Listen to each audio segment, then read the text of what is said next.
pourrais lire la définition de mobbing. Et je vais vous la lire parce que je pense qu'elle est intéressante.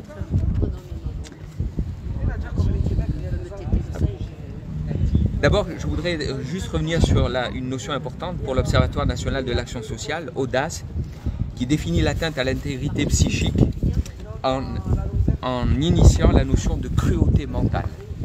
Et très sincèrement, j'ai invité d'ailleurs Karine à porter plainte pour violence par personne dépositaire de l'autorité publique, parce que je considère que le harcèlement qu'elle subit depuis des années est une violence, une torture inouïe. On a du mal à concevoir ce que c'est pour une maman de se battre pendant 4 ans pour récupérer un droit légitime dont elle n'aurait jamais dû être privée.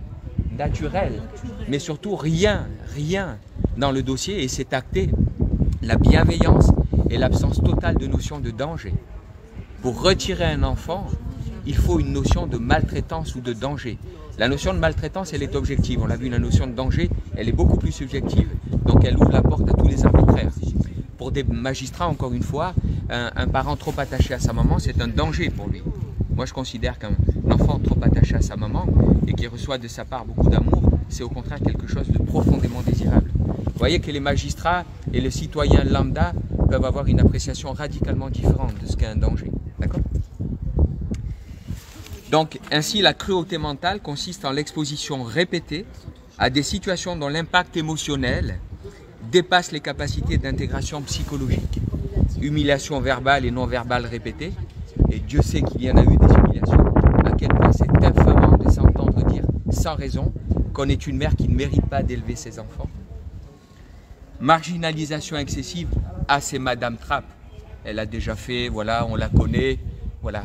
Mais elle se bat simplement avec courage et détermination. Et je l'ai d'ailleurs plusieurs fois tiré mon chapeau à Karine. Je dis bravo pour être encore debout et là, 4 ans après ce que tu subis. Dévalorisation systématique. Et c'est une dévalorisation systématique qu'elle subit. Exigence excessive ou disproportionnée. Madame, il faut que vous ayez... Certes, vous êtes avec le docteur Labresse depuis 6 mois. Ah, mais ça n'est pas suffisant. On va prolonger de 15 mois le placement de Noah pour que vous démontriez que votre couple est stable. Mais déjà, en quoi le fait d'être en couple est une absolue nécessité pour pouvoir s'occuper de ses enfants? Où est-ce que c'est écrit? Dans quel texte de loi? Mais exigence excessive ou disproportionnée. Consignes et injonctions contradictoires ou impossibles à respecter. Madame, vous devez avoir un travail stable. Mais par contre, 6 ou 8 fois par mois, vous allez devoir faire des centaines de kilomètres, 4 heures de déplacement aller, 4 heures de déplacement retour, et puis on va vous changer les dates de visite n'importe quand. Mais par contre, vous devez avoir un travail stable. Quel est l'employeur qui va employer une maman dans ces conditions?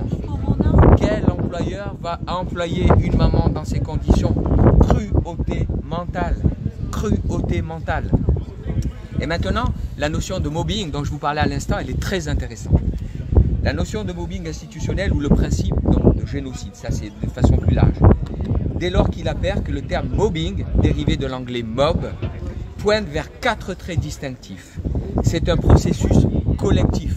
Là, il y a harcèlement en réseau, des magistrats qui rendent des décisions et qui se couvrent mutuellement. Violent, et Dieu sait que c'est un processus violent.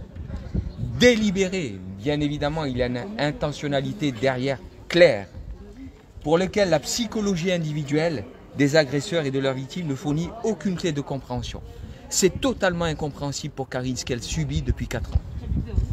Ainsi, par transposition, le mobbing judiciaire, c'est un concept qui est rentré dans, qui est compris, analysé, apparaît donc comme un processus concerté d'élimination d'un justiciable, appelé la cible. Ce justiciable est en effet ciblé par un petit groupe de magistrats et ou de fonctionnaires, mobbeurs, instigateurs, liés à leur position d'autorité, qui considèrent que ce justiciable ou ce citoyen nuit à un ou plusieurs de leurs intérêts en dénonçant certaines de leurs pratiques délictuelles et parfois criminelles. Donc ça, c'est un document qui a été remis à la présidente du TGI, qui constitue ce référé d'heure à heure, sur la base duquel on lui demande de se saisir de ce dossier en urgence. Voilà. Ces derniers s'abritent alors derrière l'épouvantail d'une prétendue menace pour leur organisation, incarnée par ce justiciable. Les mobbeurs instigateurs vont alors entreprendre de l'exterminer.